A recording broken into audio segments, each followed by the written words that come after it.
जय श्री कृष्णा। आप सभी लोगों को गोवर्धन पूजा की बहुत बहुत हार्दिक शुभकामनाएं। गोवर्धन पूजा दीपावली के दूसरे दिन की जाती है और उसका हमारे जीवन में, हमारे भारतवर्ष में बहुत ही अधिक महत्व है। क्योंकि है ना, गोवर्धन पूजा भगवान श्री कृष्ण ने स्वयं अपने हाथों से की थी। नंद बाबा, यशोदा मैया और पूरे परिवार के साथ पूरे मथुरा, वृंदावन, गोकुल, बरसाने सभी लोगों ने मिलकर एक साथ गोवर्धन पूजा की थी दीपावली के दूसरे दिन। तो दीपावली की पूजन क्यों की जाती है? दीपावली की पूजन इसलिए की जाती है कि उस दिन इंद्र देवता का अभिमान भंग करने के लिए गोविंदा ने अपनी लीला रची थी, जिस कारण से ये गोवर्धन पूजा का त्यौहार मनाया जाता है। हमारे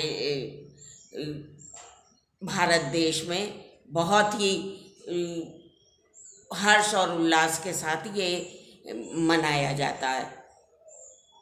तो क्या हुआ था एक बार कि इंद्र देवता को अपने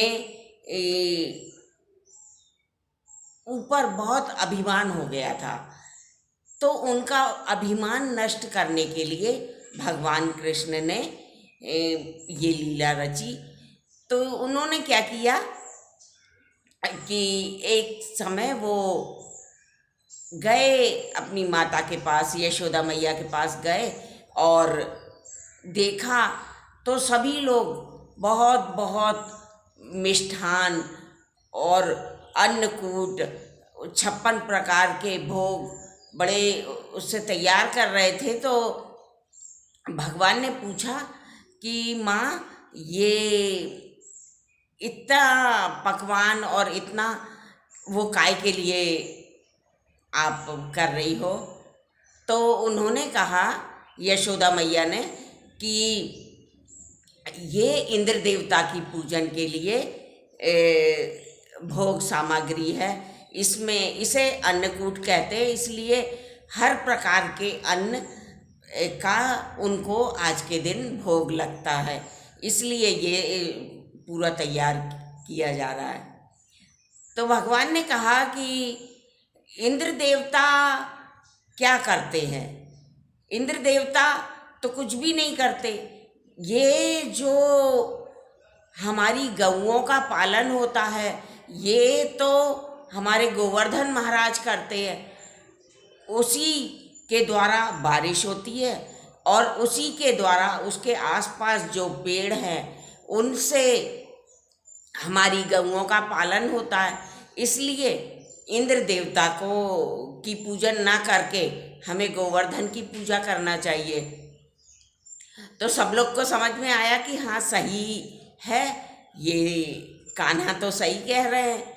तब उन लोगों ने क्या किया कि बहुत प्रकार के मिष्ठान और भोग सभी लेके पूरे गांव वाले गोवर्धन पर्वत पर गए और उनकी बहुत विधि विधान से कृष्णा ने खुद पूजन करवाई और उनको भोग वगैरह लगाए सब। तो इंद्र देवता जो थे वो क्रोधित हो गए।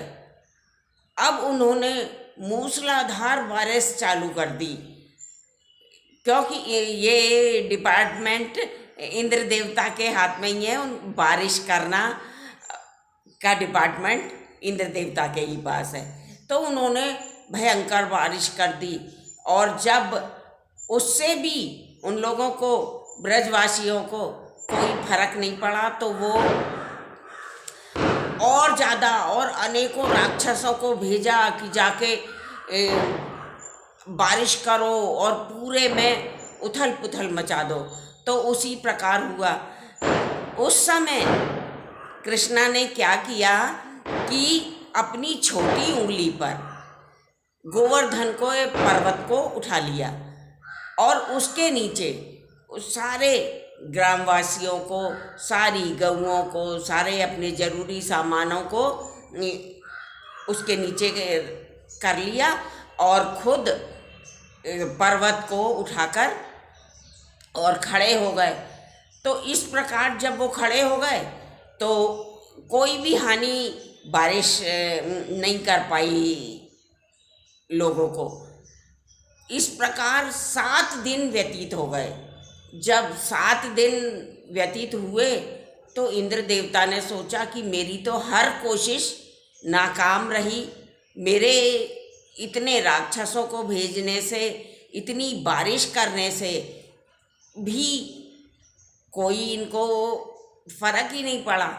तब उन्होंने आए और कृष्णा के पास आकर और उनके पैर छूकर उनसे क्षमा मांगी कि मैं पार ब्रह्म परमेश्वर को पहचान ना सका और इसके लिए प्रभु मुझे क्षमा करें और मेरी भूल को माफ़ करें। इस तरह जब इंद्र देवता ने प्रभु से माफ़ी मांगी तब प्रभु ने उनको आशीर्वाद दिया। प्रभु तो बड़े दयालु हैं, उनके साथ चाहे कोई कुछ भी अन्याय करे, अनर्थ करे, मगर प्रभु कभी किसी को, क्योंकि उनकी संतानें हैं सब, इसलिए प्रभु किसी के अपराध को क्षमा करने में तो देर ही नहीं करते हैं। तो इंद्र देवता के अभिमान को भी नष्ट किया और बारिश फिर रुक गई और तब से गोवर्धन पूजा की विधान चालू हुआ और गोवर्धन की तलहटी में जो भी वृक्ष, पेड़ पौधे, घास हैं उससे गऊएं पलती हैं और गोवर्धन पर्वतों से ही बारिश होती है, तो उनके द्वारा ही बारिश होकर और सब कुछ हरा भरा हो जाता है। उसके बाद से इंद्र देवता ने कभी प्रभु को आजमाने की कोशिश नहीं की और इस तरह सब संतुष्ट हुए और उस दिन से दीपावली के दूसरे दिन गोवर्धन की पूजा करना चालू हुई और उन्हें अनेकों प्रकार के भोग, इसे अन्नकूट भी कहते हैं, गोवर्धन पूजा भी कहते हैं। और इस दिन सभी को अन्न धन धान्य से परिपूर्ण होने के लिए गोवर्धन पूजा अवश्य करना चाहिए, ताकि कभी किसी भी के यहाँ धन धान्य की कोई कमी ना हो। तो इस प्रकार अन्नकूट मनाएं और गोवर्धन पूजा करें और सब सुखी और संपन्न हो। इसी शुभकामनाओं के साथ जय श्री कृष्ण।